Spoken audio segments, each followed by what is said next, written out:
দিল্লিতে ব্রিক্স সম্মেলনে প্রধানমন্ত্রী তারেক রহমানকে আমন্ত্রণ জানিয়েছে নরেন্দ্র মোদী।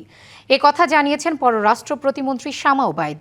তিনি বলেন, দক্ষিণ এশিয়ায় আঞ্চলিক স্থিতিশীলতা আশা করে বাংলাদেশ।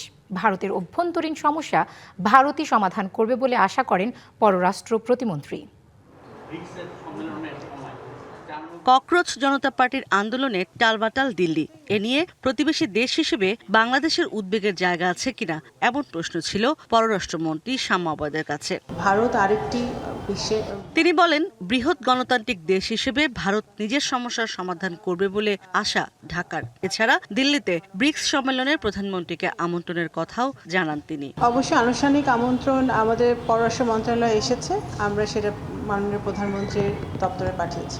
বাংলাদেশ একটি গণতান্ত্রিক রাষ্ট্র হিসেবে, গণতান্ত্রিক সরকার হিসেবে আমরা আমাদের এই রিজনে স্টেবিলিটি, স্থিতিশীলতা এবং শান্তি বজায় থাকুক, সেটাই আমরা আমাদের অবস্থান এবং আমরা সেটা চাই।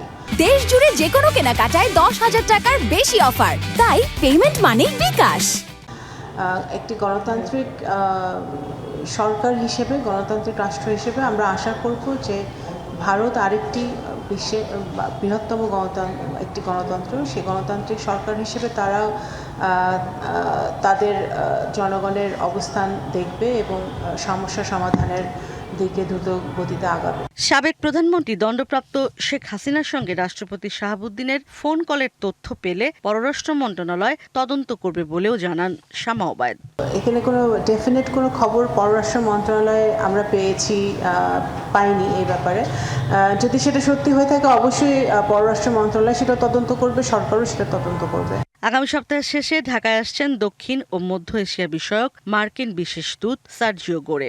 সফরে দুদেশের সম্পর্ক আরও জোরদার হবে বলেও দাবি পররাষ্ট্র প্রতিমন্ত্রীর। এই সফরের মধ্য দিয়ে আরও নতুন কিছু বেরিয়ে আসবে। ইশরাত জাহান উর্মি, ডিবিসি নিউজ, ঢাকা।